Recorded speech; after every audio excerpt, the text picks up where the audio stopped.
Okay, here we go. Welcome back to another episode of Lead Stronger Longer. This is the podcast that empowers you to purposefully lead your life, personally and professionally. Today, I have a powerhouse guest who is all about clarity, control, and transformation. Ramona Sedona, we'll have her help me with that, but she is the CEO of FiBrick. She's a leading accounting firm focused on technology companies and small businesses. She is known for her ability to turn startups and small enterprises into profit-generating powerhouses. Ramona's credentials are impressive. She is a CPA, CFP, CGMA, with over 20 years of experience in the accounting and finance world. She has served as the CFO of Handy and worked with Time Inc. She has had leadership roles at Fortune 500 companies, tech startups, and small businesses. At FiBrick, she has successfully guided more than a dozen technology startups through significant milestones like mergers, acquisitions, funding rounds, and exits. Not only does Ramona lead with her business acumen, she is also an author and a speaker who shares her passion for financial empowerment. Her book, Simple Choices, Big Rewards in Money, is filled with personal stories and insights to help you take control of your finances and live without money worries. And I think that that is what we need right now in our current climate. So help me welcome my guest, Ramona. Thank you so much for being here. Thank you, Stephana. I'm so excited about this conversation. I love the name of your podcast, Lead Stronger Longer. Yes, exactly. So Yes. start us off with your favorite quote or a guiding mantra or motto. Wow.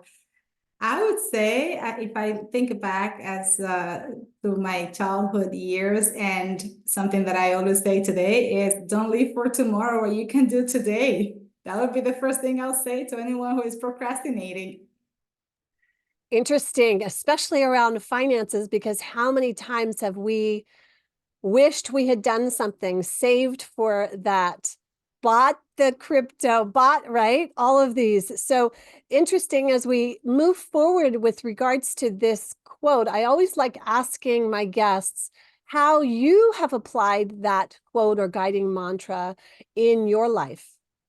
Sure, I am. If I have a gut feeling about something I think is right or that I should do, I just go for it. And anything that is going to impact my business, my relationships with family, with friends, with my career, I just get it out of the way, get it done. If I need to get a degree, if I need to go learn a new skill, if I need to call a friend to ask for advice, let's just do it. And that way we can move forward. And I was just, that's just one of the examples of the mantras and quotes that guide me. There are many others. Of course, we all have different ways that we push ourselves forward, right? But that's one that came to mind quickly.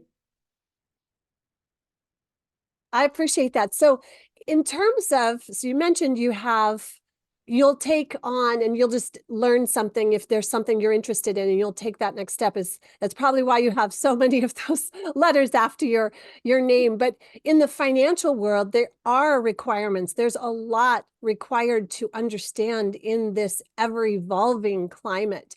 And I would love to know what led to your specialization within financial and technology worlds here. Wow. When I finished high school in the Dominican Republic, I wasn't ready for a career choice. I never had to think about what I wanted to be. But one day, as I was looking for my apartment near the university, before I chose a career, I met someone who was an accountant, and we talked for a few minutes, and I just said to myself and to her, that's what I want to be. That's what I'm going to be. I'm good with money. I'm good with numbers. So why not? And I made that decision at the age of 19 or 18 back in the Dominican Republic. And I came to the US a few months later, and I never hesitated. Went for accounting, then finance.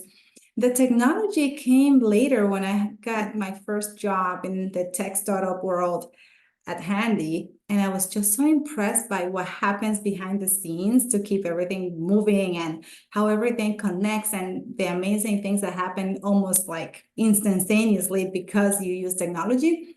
That when I left Handy, I focused my business on the technology sectors initially, although now we work with other industries. But that's how I was curious and I was impressed by different things that I saw in technology and went for it. But the accounting and finance, that is something that is just dear to my heart. And I'm so happy that I chose that career.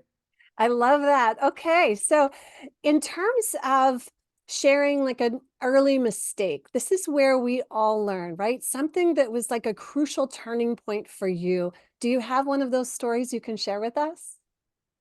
Let's see. Where do I start? There are so many things, so I probably wish I did better, differently. I think that some of the mistakes initially have to do with emotions, right? Letting emotions get in the way of our decision making and sometimes being impulsive to let something or someone go, and that could be a client or a vendor or an employee.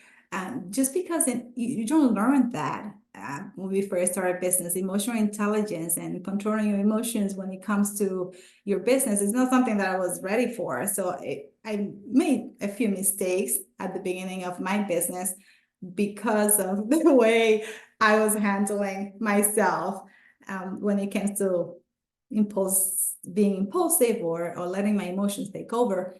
The other thing that I wish I had done earlier on was to um, really plan for the growth. So push the company forward from the very beginning, hire more timely. And I did hire 6 months in, but I wish I had set up my business plan, which is what all business advisors will recommend. So a business plan with where I want the company to be in 6 months, a year, 5 years. I didn't do that. I just don't live for tomorrow what you can do today. I just ran with it and I started a business and I started on my own. And as we got new clients, I said to myself, I think I need to hire for this role and for that role. And I think I need to get an office and this software. So the planning, it's something that I needed to do. I wish I did a little more of.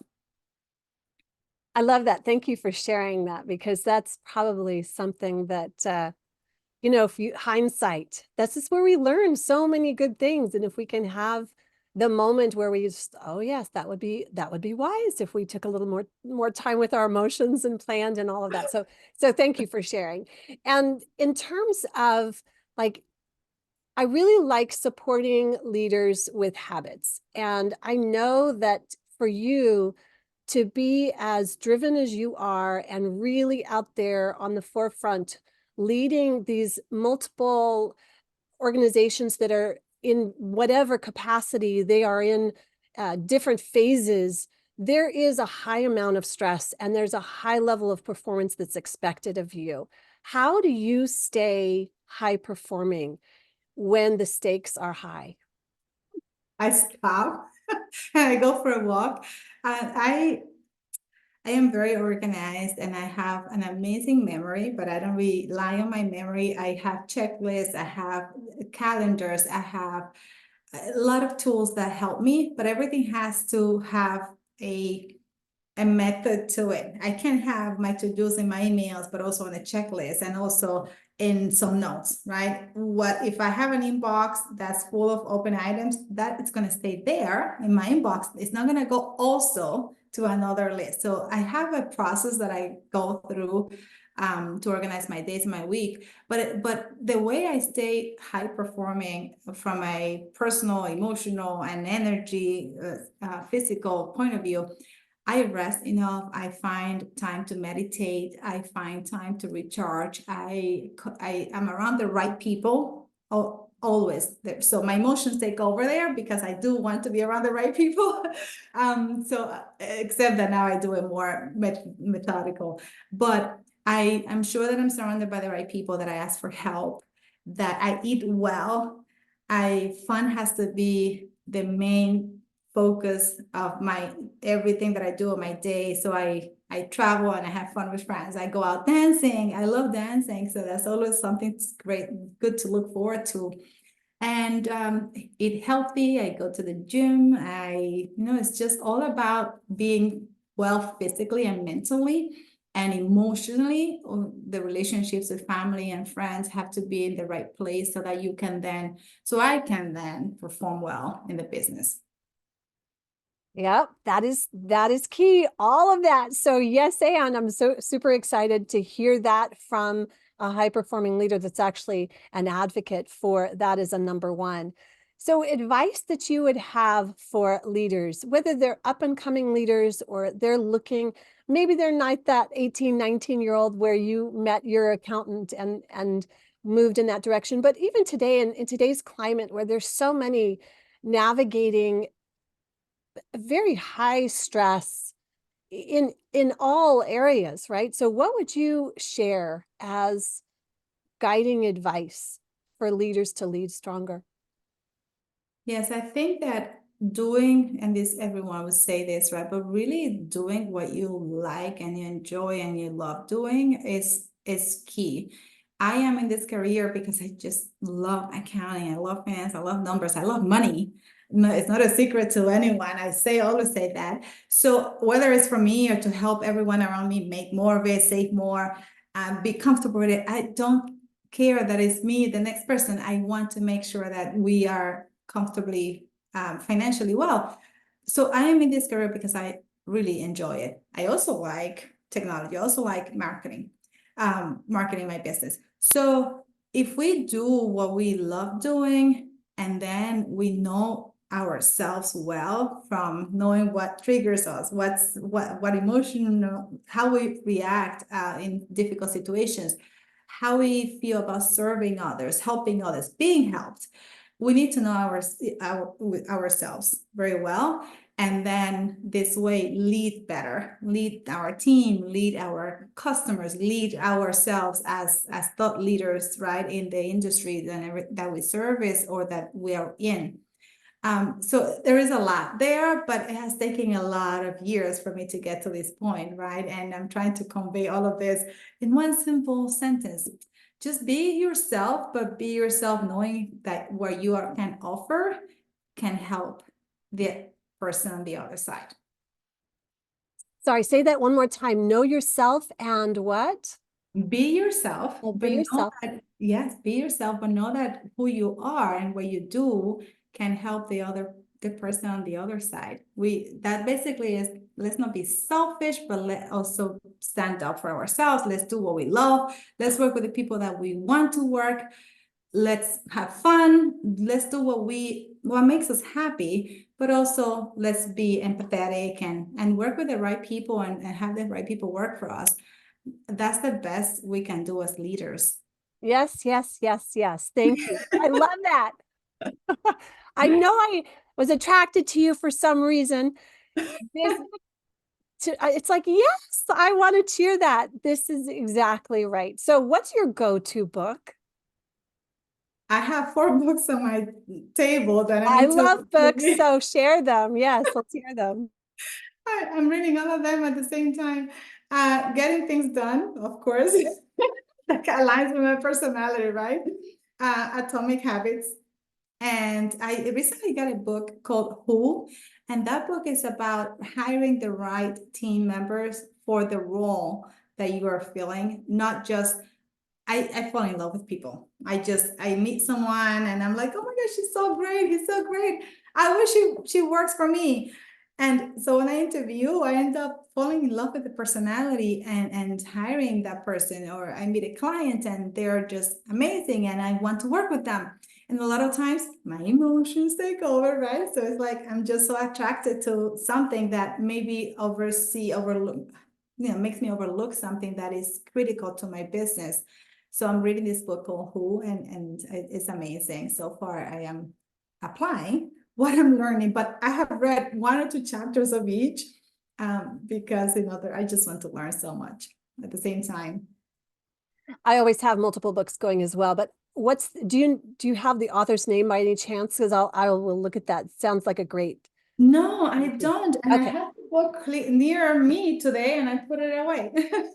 And you So said you have four. So what's your fourth one? the other one, I got it I was listening to, I don't know if it was Vishen Lakiani, who is a motivational speaker. And he recommended this book, and I cannot remember the title right now, but I'll send it to you.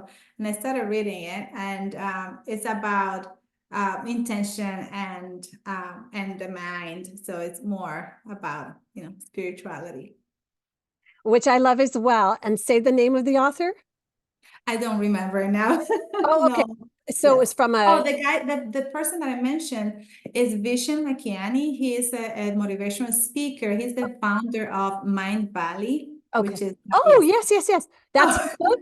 Are you talking about his no, he recommended the book, recommended and that I'm book? Okay. like Yeah, to read the he has a great book as well that I love.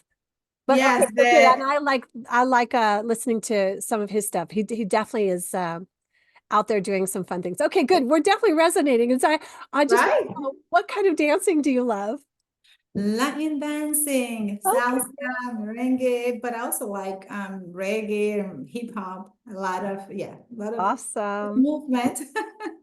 Awesome. That's so much fun. I love your spirit of joy. I love that you bring that to the world of money and finance because it can get scary and serious, and it doesn't have to be, does it? It's so much more fun and enjoyable to lead from this place and this joyful spirit that you have. So thank you for sharing that.